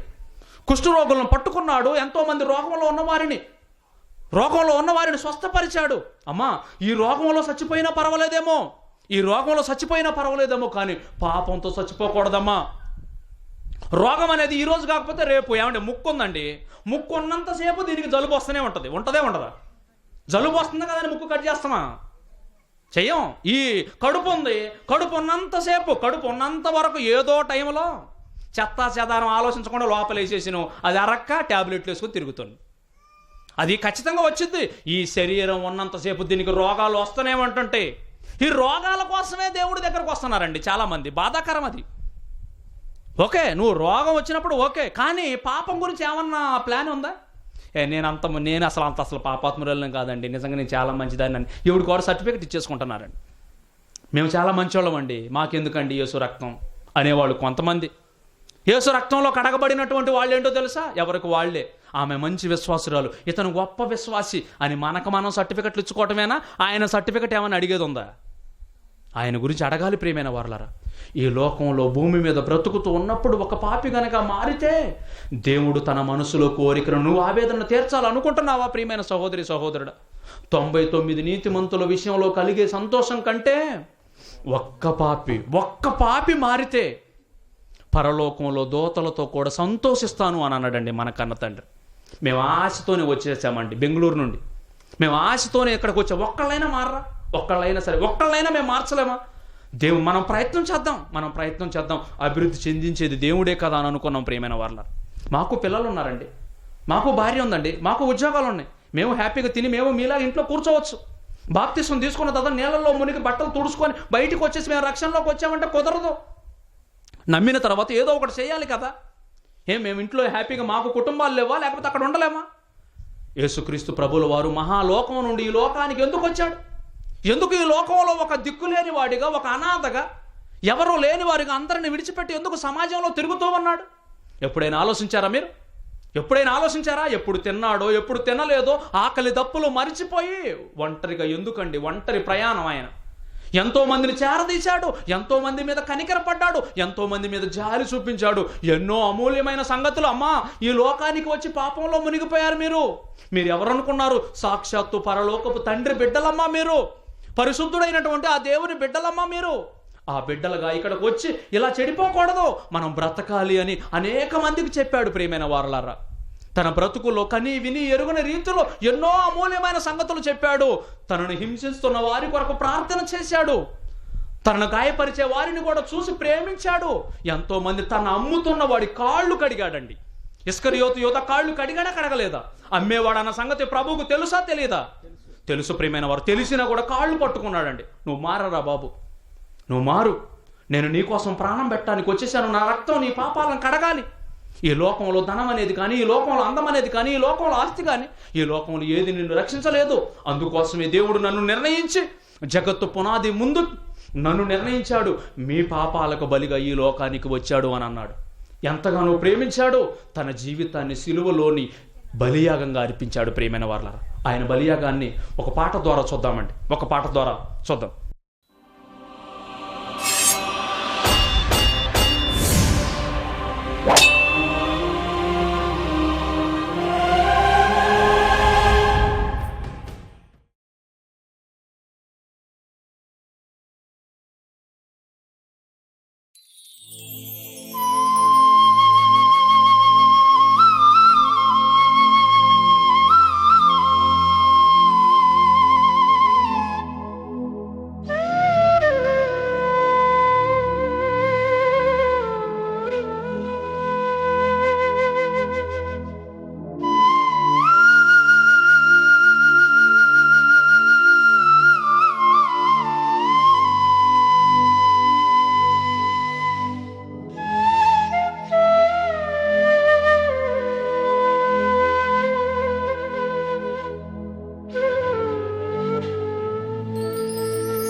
ఎంత ఘోరమయ్యా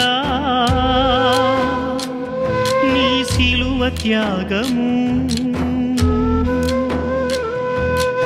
ఎంత భారమయ్యా నా పాపదోషము, ఎంత ఘోరమయ్యా నీ సిలువ త్యాగము, ఎంత భారమయ్యా నా పాపదోషము. అణువణువున రక్తసిక్తమై మాంసపు ముద్దగా మారితివా, అణువణువున రక్తసిక్తమై మాంసపు ముద్దగా మారితివా, శ్రమల సిలువను మోసితివా, శ్రమల సిలువను మోసితివా, ఎంత ఘోరమయ్యా నీ సిలువ త్యాగము, ఎంత భారమయ్యా నా పాపదోషము.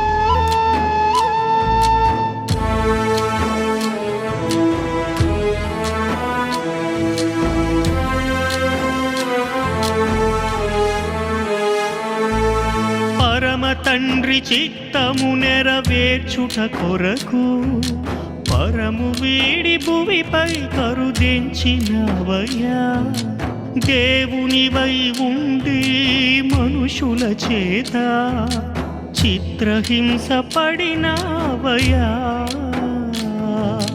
కొరడాల దెబ్బలు కొట్టి తలకు ముళ్ళ కిరీటమెట్టి మోమున ఉమ్మి వేసి అపహసించి నెట్టినారా, నా కోసమా ఈ బలియాగము, ఎవరు చేయగలరు ఇంత త్యాగము, నా కోసమా ఈ బలియాగము, ఎవరు చేయగలరు ఇంత త్యాగము, ఎంత ఘోరమయ్యా నీ సిలువ త్యాగము, ఎంత భారమయ్యా నా పాపదోషము.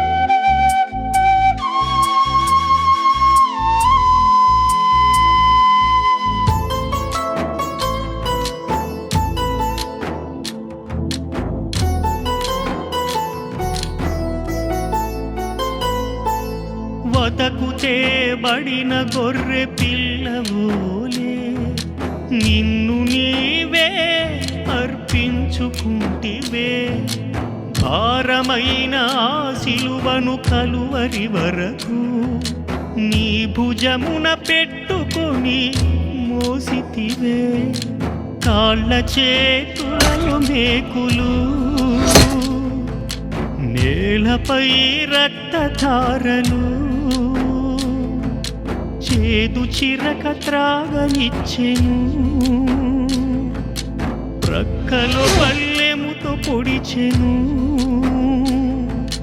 నా కోసమా ఈ బలియాగము, ఎవరు చేయగలరు ఇంత త్యాగము, నా కోసమా ఈ బలియాగము, ఎవరు చేయగలరు ఇంత త్యాగము, ఎంత ఘోరమయ్యా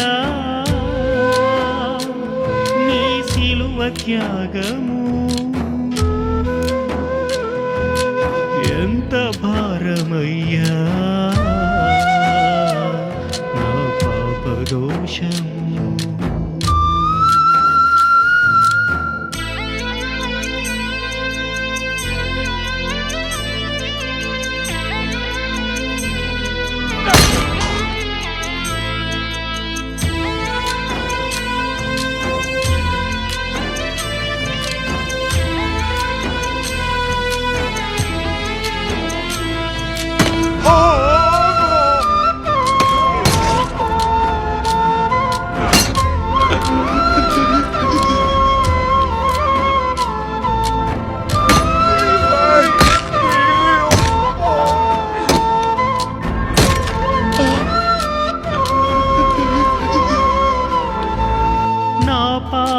శిక్షను నీవు భరించి ఘోరమైన శ్రమను నీవు పొందితివా, మానవుల పాపానికి మరణమే జీతమని మా కొరకై నీవు మరణించితివా, మహిమను వీడి వచ్చితివి, నిత్య మహిమ మాకిచ్చితివి, మరణపు ముళ్ళు విరిచితివి, నిత్య జీవం మాకిచ్చితివి, ఈ పాపి కోసమా ఈ బలియాగము, ఎవరు చేయగలరు ఇంత త్యాగము, ఈ పాపి కోసమా ఈ బలియాగము, ఎవరు చేయగలరు ఇంత త్యాగము, ఎంత ఘోరమయ్యా నీ సిలువ త్యాగము, ఎంత భారమయ్యా నా పాపదోషము, ఎంత ఘోరమయ్యా నీ సిలువ త్యాగము, ఎంత భారమయ్యా నా పాపదోషము.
ప్రియమైన దేవుని బిడ్డలారా, ఒక్కసారి మీరు ఆలోచించండి ప్రియమైన వారు, ఎంత విలవిలలాడిపోయి ఉంటాడండి మహానుభావుడు. అరిచేతుల్లోని శిలలు, అరికాళ్ళల్లో శిలలు, బల్లెపు పోటు, ముళ్ళ కిరీటం తలపైన, ముఖాన ఉమ్మి మనం వేయించుకోవాలండి. పాపం చేసిన వారు, పాపం చేసిన వారిగా మనం సిగ్గు లేకుండా మనం మాత్రం సమాజంలోని నీతిమంతులుగా మనం తిరుగుతున్నాము. ఏ పాపము చేయనటువంటి ఆ మహానుభావుడు మన కోసం తన జీవితాన్ని బలిగా అర్పించేసి మనుషులుగా బ్రతకండి, దేవుని కోసం ఆవేదన అర్థం చేసుకొని దేవుని బిడ్డలుగా బ్రతకండి అని మనకిచ్చినటువంటి అవకాశం ప్రియమైన వారలరా. ఈ లోకంలో ఏమి సంపాదించుకోవడానికి ఆయన రాలేదు, ఈ లోకంలో సుఖాలను అనుభవించడానికి రాలేదు ప్రియమైన వారలరా. ఈ లోకంలో మనల్ని ప్రేమించాడు, మన కోసం ఎన్నో శ్రమలు, ఎన్నో అవమానాలు, ఎన్నో ఇబ్బందులు ముఖాన ఉమ్మి వేస్తే తుడిచేసుకున్నాడండి. మన ఒంటి మీద పడవలసిన ప్రతి దెబ్బకు ఆయన వీపును ఇచ్చాడు ప్రియమైన వారలరా. తను అడ్డు నిలబడ్డాడు. మనకు పడే ప్రతి దెబ్బను కూడా తను సహించాడు, తను భరించాడు. మనల్ని పాపంలో నుంచి కడిగాడు. పాపంలో నుంచి కడిగిన తరువాత కూడా ఇంకా మన బ్రతుకులు ఎలానేనా? మనం మారినట్టుగా నటిస్తున్నామా ప్రియమైన వారలారా? మనం మారితే ఇదిగో యేసుక్రీస్తు శిష్యులు దగ్గరుండి చూశారండి. పరలోకపు తండ్రి ఆవేదనను ప్రభువుల వారు చూశారు. తన ప్రాణాన్ని కూడా బలిచ్చి ఆయనకు, నేనున్నాను నాయనా, నేనున్నాను, నన్ను బట్టి నువ్వు సంతోషిస్తావు అని భూమి మీద బ్రతుకున్నంత వరకు పరలోకపు తండ్రి సంతోషాన్ని ఆయన కలిగించి మరణించి పరలోకానికి మరలా తిరిగి సజీవుడిగా ఆయన వెళ్ళాడు. ఆయన బాధ్యతను ఆయన శిష్యులైనటువంటి అపోస్తలుల చేతికిచ్చారు ప్రియమైన వారలారా. అప్పుడు అర్థమైందండి వాళ్ళకు, అసలు మేము ఎందుకు మారామో, ప్రభువు మా మధ్య ఎందుకు ఎలా ఒక భేదవాడిగా, ఒక దీనుడిగా మా మధ్య ఎందుకు బ్రతికాడో అని అప్పుడు అర్థమైంది ప్రియమైన వారలారా. సమాజంలో భయపడకుండా ప్రాణాలకు తెగించి అనేక బిడ్డలను రక్షించాలి, అనేకులను పాపములో నుంచి బయటికి తీయాలి, పరలోకపు తండ్రి ఆవేదనను తీర్చాలి అని అనుకున్నారండి. అలా సమాజంలో, లోకంలో ప్రతి యొద్దకు వెళ్ళారు. ఎన్నో అవమానాలను సహించారు, ఎన్నో ఇబ్బందులు పడ్డారు, ఎన్నో ఆకలి దప్పులను సహించారు. ఆయన ఉన్నటువంటి నామాన్ని అనేకులకు ప్రకటిస్తూ ఉన్నారండి. అలా ప్రకటిస్తూ ఉన్నప్పుడు వారిని పట్టి చెరసాలలో వేసి వారిని నిండు సభలో నిలబెట్టి కొరడాలతో కొట్టిస్తే వాళ్ళు ఏమనుకుంటున్నారు తెలుసా? చిన్న కష్టం వస్తే, ఒక రోగం వస్తేనే ఈ ఏ దేవుడు అని మనం అనుకుంటున్నాము. వారిని సభలోని నిండు సభలో పెట్టి కొరడాలతో కొట్టిస్తే వాళ్ళు ఏమనుకుంటున్నారు ఒకసారి చూడండి. అపోస్తుల కార్యములు 5వ అధ్యాయం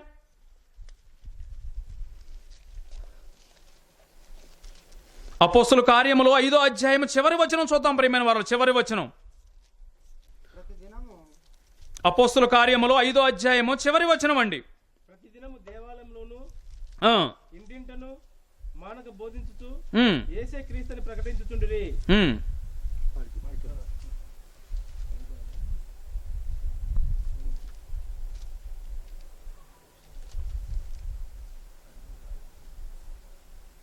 41వ వచనం చూద్దాం ప్రియమైన. 41వ వచనం నామముల కొరకు ఇంకా దానికంటే 38 నుండి చూద్దాం. 38 నుంచి. నేను మీతో చెప్పున్నది కాబట్టి నేను మీతో చెప్పున్నదేమనగా, అక్కడ ఉన్నటువంటి అధికారి చెబుతూ ఉన్నాడండి, వీళ్ళ జోలికి పోవద్దు, వీళ్ళ గురువును చంపేశాము, ఇది దేవుని మూలంగా కలిగినదా, వీళ్ళ కార్యానికి మనం అడ్డు చెప్పొద్దు, దేవుని మూలంగా కలిగితే ఈ కార్యాన్ని మనం ఆపలేము, కాబట్టి ఒకవేళ మనుషుల మూలంగా కలిగిందా ఈ కార్యక్రమం, ఎప్పటికైనా సరే వాళ్ళ గురువును చంపాము, కానీ ఉప్పెనల విప్లవం వీళ్ళ మధ్యలో నుంచి లేచింది. ఇప్పుడు ఒకవేళ దీని వెనక దేవుడు ఉన్నాడేమో, వీళ్ళు జరిగించే కార్యక్రమం వెనక దేవుడు ఉన్నాడేమో, కాబట్టి సభలో వీళ్ళని పెట్టి మనం ఇబ్బంది పెట్టొద్దు అని అనుకున్నారండి. అనుకొని అక్కడ ఉన్నటువంటి అధికారి అక్కడున్న ప్రజలతో చెబుతూ ఉన్నాడు, ఏమంటున్నాడు, నేను మీతో చెప్పున్నదేమనగా, ఈ మనుషుల జోలికి పోక వారిని విడిచిపెట్టుడి.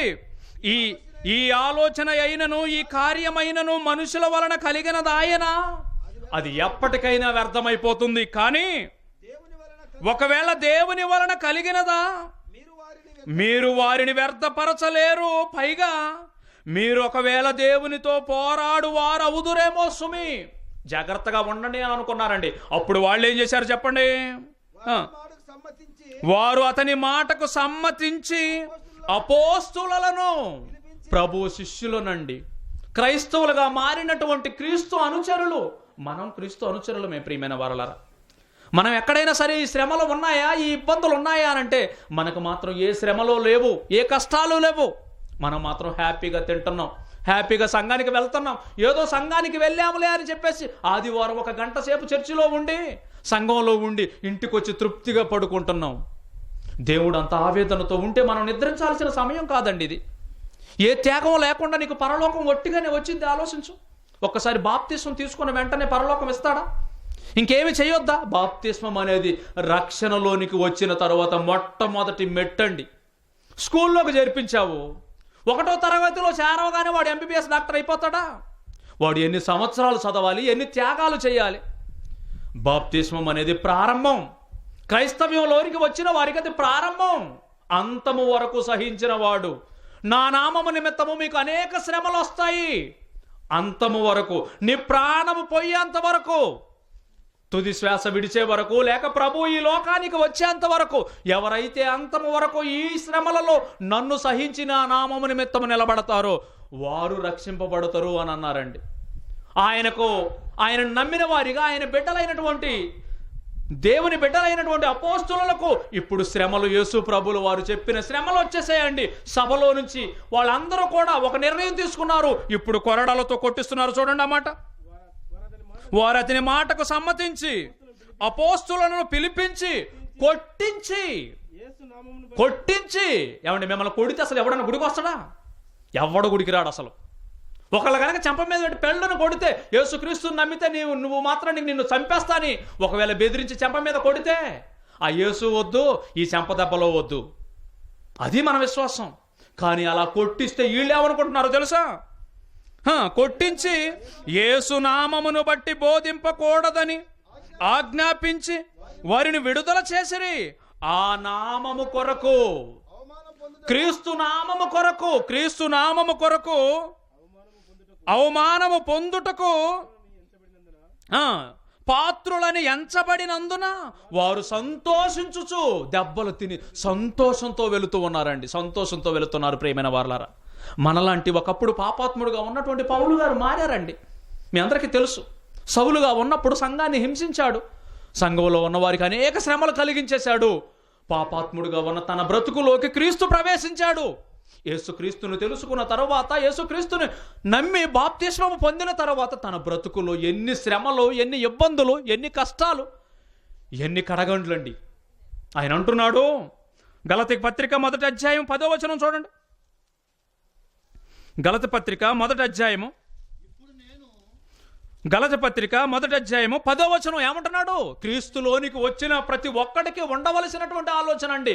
ఎవరిని సంతోష పెట్టాలని నువ్వు ప్రభువులోనికి వచ్చావు, నువ్వు ఎవరిని సంతోష పెట్టడం కోసం బాప్తిస్మం పొందావు, దేవుని ఆవేదన ఏమైనా పట్టేవారిగా ఉన్నారా? దేవుని ఆవేదన తీర్చాలని మీరు వచ్చారా? లేకపోతే దేవుణ్ణి ఇంకా దుఃఖ పెట్టడానికి వచ్చారా? పౌలు గారు అయితే అంటున్నారు, ఇప్పుడు నేను మనుష్యుల దయను సంపాదించుకొన చూచుచున్నానా, లేకపోతే పరలోకపు తండ్రి దయను సంపాదించుకొన చూచుచున్నానా? నాకు మీ దయ అక్కర్లేదు, మీ దయ అక్కర్లేదు, మీ సొమ్ములక్కర్లేదు, మీ ఆస్తులక్కర్లేదు. ఆస్తి అంతటిని పెంటతో సమానంగా భావించాడంటండి. దేవుడు అర్థమైన వాడు ఈ లోక సంబంధమైనటువంటి వ్యామోహాలన్నింటినీ ప్రక్కన పెట్టి లోకంలో ఉన్న ధనాన్ని దేనితోనే పెంటతో సమానంగా అతనించాడు. ఆ పెంట కావాలని సంచులు పట్టుకుంటున్నారు ఈరోజు. ఇంకేళ్ళకి పరలోకం వచ్చిద్దా? బాగా ఆలోచించండి ప్రియమైన. దేవుని కోసం బ్రతికినటువంటి వారు ఎంత గొప్పగా బ్రతుకుతారండి. కొరింథీయులకు రాసినటువంటి 2వ పత్రిక ముగించేసుకుందాం.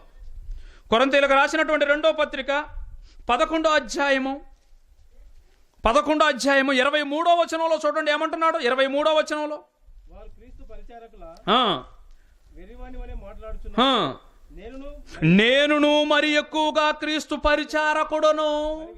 నేను కూడా ప్రభు పనిలోనికి రావాలి అని అనుకుంటున్నాను. బాప్తిస్మము తీసుకున్న ప్రతి ఒక్కరికి పని ఉందండి.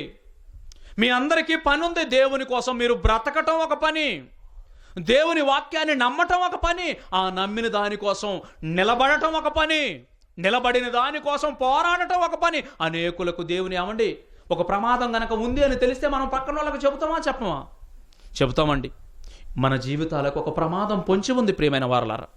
ఆ ప్రమాదాన్ని తప్పించటం కోసమే ఈ లోకంలో రోగాలను తీసేయటానికో, నీకు ఆస్తులు ఇవ్వటానికో, లేకపోతే ఉద్యోగాలు ఇవ్వటానికో ప్రభువు రాలేదండి.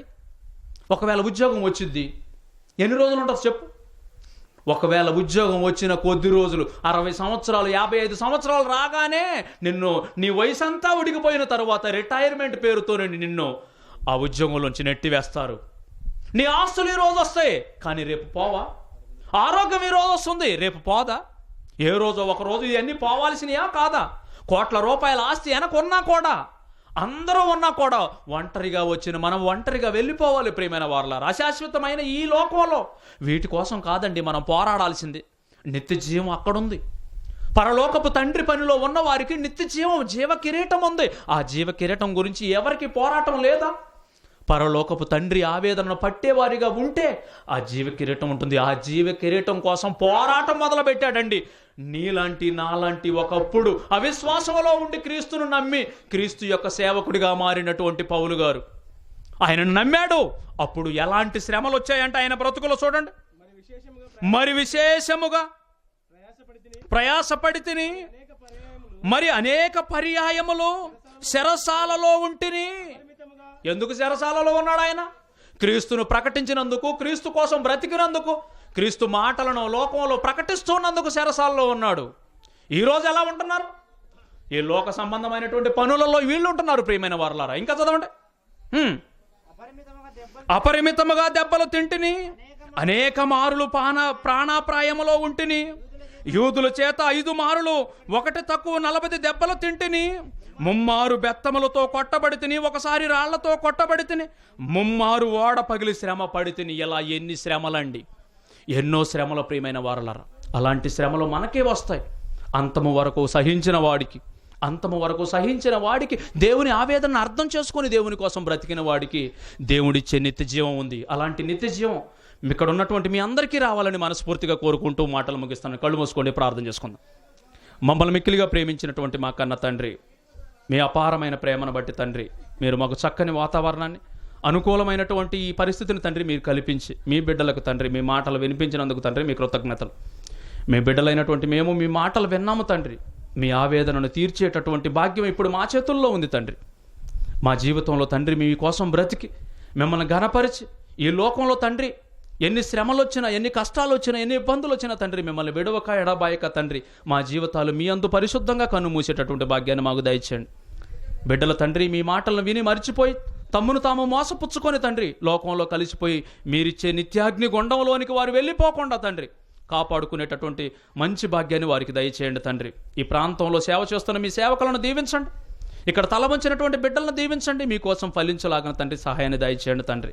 మీ కుమారుడి రాకడ ఆలస్యం అయితే మీ దయ ఉంటే, మీ కృప ఉంటే మరొకసారి మేము కలుసుకొని మీ అమూల్యమైన సంగతులు ఆలోచించుకోవడానికి, మా జీవితాలు మార్చుకోవడానికి సమయం ఇస్తారని నమ్ముతూ, అంతవరకు మమ్మల్ని అందరినీ మీరు ఎక్కల చాటున భద్రపరచమని మా ప్రభువును, మీ ప్రియకుమారుడు యేసుక్రీస్తు ప్రభుల వారి అతి పరిశుద్ధమైన నామమని ప్రార్థన అడిగి వేడుకుంటున్నాము తండ్రి. ఆమెన్. అందరికీ వందనాలు.